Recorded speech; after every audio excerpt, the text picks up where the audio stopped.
You are listening to A Path to a New You, a podcast about mental health as well as veterans issues. Today's episode, I want to talk about hope. I'm going to talk about hope and give examples of what hope is, and just a little more information I found while doing some research on hope. I know lately, the last few weeks, actually probably the last month or so, a lot of stuff's been going on out in the world, and hope is something that we could use. So in today's episode, I'm gonna talk a little bit about hope, and I also found there's 10 principles of hope, which I'll talk about too. Anyway, hope is about accepting the moment while creating space for resilience, strength, and possibilities. Empirical research strongly links hope to well being, including life satisfaction and personal growth. Hope can become problematic if it is rigidly tied to specific outcomes or used as an expectation. There are some key points of what hope is. Philosophers back in the day have long debated the role of hope. Some view it as a powerful virtue that fuels human action and spiritual connection, while others dismiss it as mere desire, a liability, or even a cause of suffering.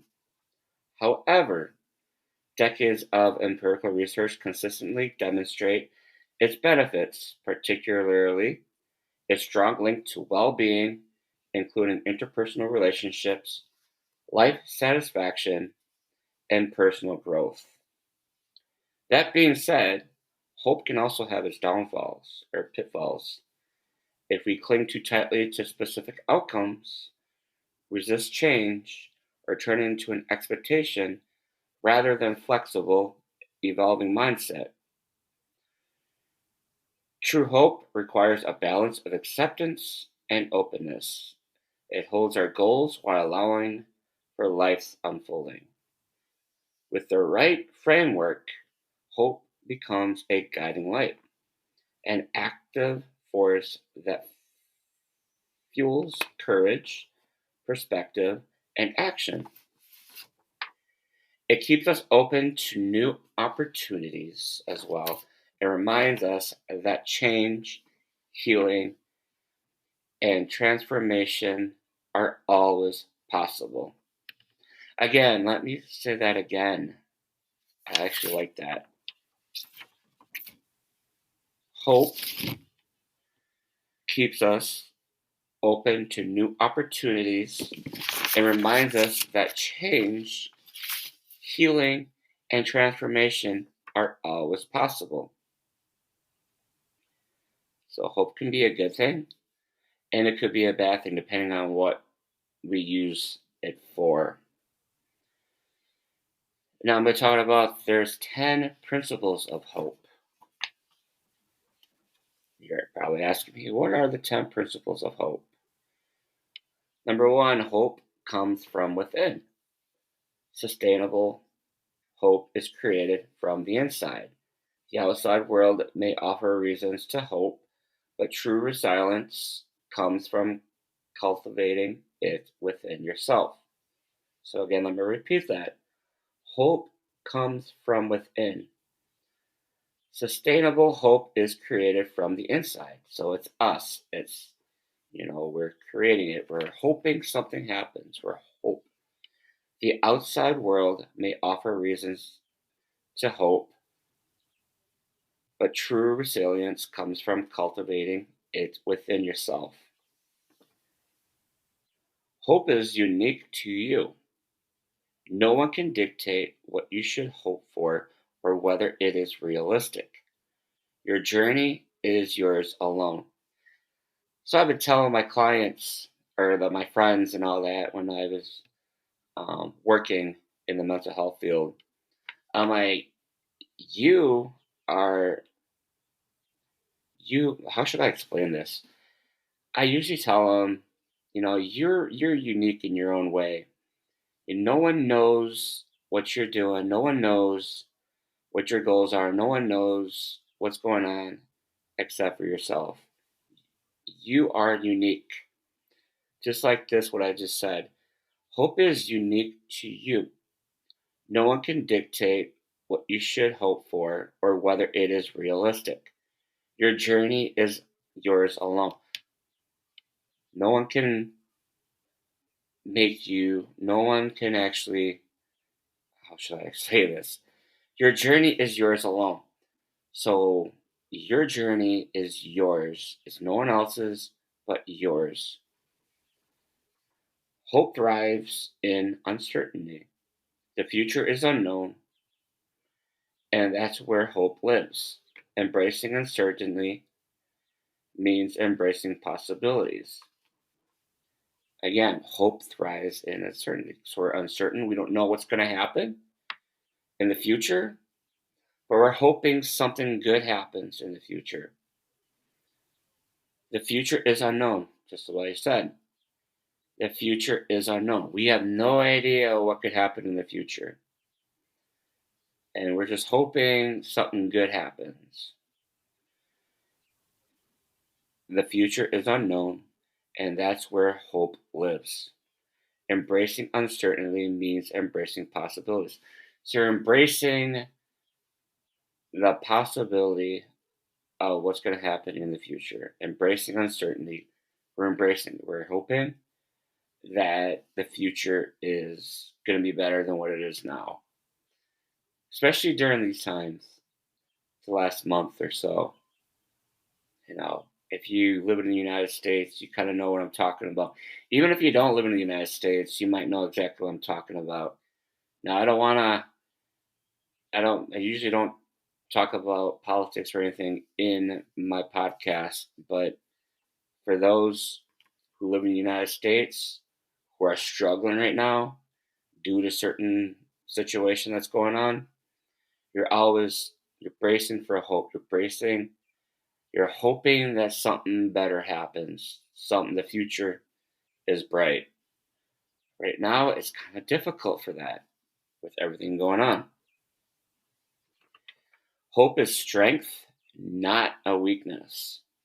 Choosing hope over despair is an act of courage. It takes resilience to believe in change when fear and negativity seems louder. It takes resilience to believe in change when fear and negativity seems louder. Let me repeat that again. There's a lot of stuff going on right now, and this is just it takes resilience to believe in change when fear and negativity seem louder.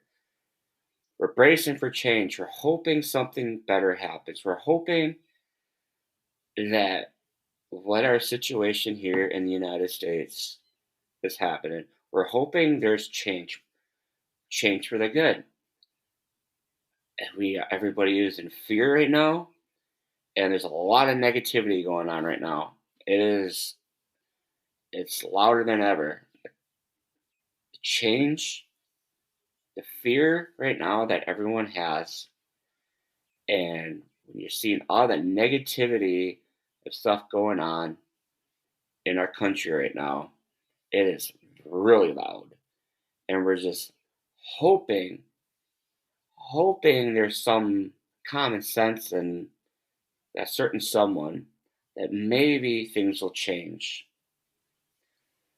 Hope is strength, not a weakness.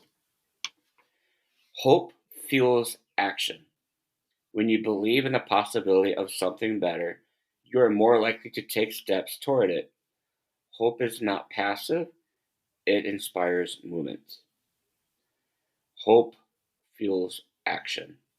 When you believe in the possibility of something better, you are more likely to take steps toward it. Hope is not passive, it inspires movement. So, in that case, we're looking for something better. What are we going to do about it? There's protests going on right now with everything going on. And the protests are fueled by hope. Everybody's hoping things will get better. So people are taking steps toward hope. They're hoping that they do something about it, hoping things will change. Hope expands perspective. Our rigid mindset closes doors, but hope opens them. When you hold on to hope, you allow yourself to see new opportunities, solutions, and ways forward. Hope expands perspective. I'll say that again. Our rigid mindset closes doors, but hope opens them. When you hold on to hope, you allow yourself to see new opportunities, solutions, and ways forward. Hope makes the present lighter. Even when facing challenges, hope allows you to experience joy, stay present, and navigate hardships with a more open heart. Let me say that again. Hope makes the present lighter. Even when facing challenges, hope allows you to experience joy, stay present, and navigate hardships with a more open heart. Number 8, hope is not denial. Hope does not mean ignoring reality. It means acknowledging what is while also believing in the possibility of change, healing, and new beginnings. Again, like I said, hope is not denial. Hope does not mean ignoring reality. It means acknowledging what is while also believing in the possibility of change, healing, and new beginnings. So again, we're not ignoring what's going on. We know it's reality right now, and we're just bracing for change, hoping things will change. Hopefully, hoping there's some healing going on in the future, and hopefully there's new stuff that would happen, new beginnings. Number 9, hope is a practice. Just like anything else, hope needs to be nurtured. Questioning negative assumptions, shifting perspective, and remind yourself of past resilience can strengthen it. So again, number 9, hope is a practice. The last one, hope holds the future. I think I talked about this a little bit earlier on in this podcast. The unknown is not a place of fear. It is a place where miracles, transformations, and new beginnings are born. So we hold on hope for the future. We hope things get better, whether it's during what's going on now with everything going on or in your personal life. You hold on to hope, hoping things get better in the future. And so you take steps forward to improve your situation so that the future could be bright. So we're hoping what we're doing to help ourselves or a situation now, taking steps forward to make change. We're hoping for a brighter future. So again, the story of life, the future remains unknown, but hope is never misplaced when we embrace flexibility and flow with change. After all, for all we know, maybe, just maybe, this very moment holds more than we can yet see. And just maybe, the best is yet to come. Now, I found a lot of some of this information online. I kind of gathered the information, kind of put in my own words. Um, so yeah, today's episode was on hope and the 10 principles of hope. I thought that would be a great topic for today, since we got a lot going on, especially here in the U.S. and got a lot going on. Anyway, I hope you learned something today. I'll be posting this episode up on my Facebook page and the Facebook page for my podcast. I'll post it all over my social media. And if you're listening to this, please, I beg you, please rate this episode and review it.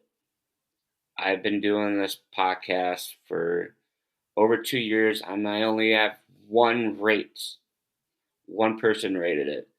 The more people rate it, the more popular it gets. And the more popular it gets, the more people will see this podcast and the more people will listen.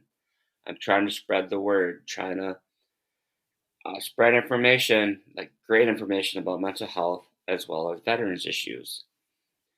If you or you know someone who'd like to be a guest on my show, who specializes in a certain subject in the mental health field or works in the mental health field, or you're a veteran who'd like to be on my show and talk about whatever's on your mind, could be like past deployments, you struggling with anything, please reach out. Please reach out through my Facebook page, A Path to a New You. You can message on there. Or you can message me through my personal Facebook. If you're one of my friends, relatives, or anything, please reach out. If you think you know someone, reach out to them. Say, hey, we got this podcast here that you might be interested in being a guest on. It's pretty easy. I just send you a link from my podcast, and you can do it from anywhere. I just send you a link. You don't have to come to me. I don't have to come to you. I just send you a link, and then we record wherever you're at. I've had guests on the show before. It's been a while, and it turned out those guests really turned out well.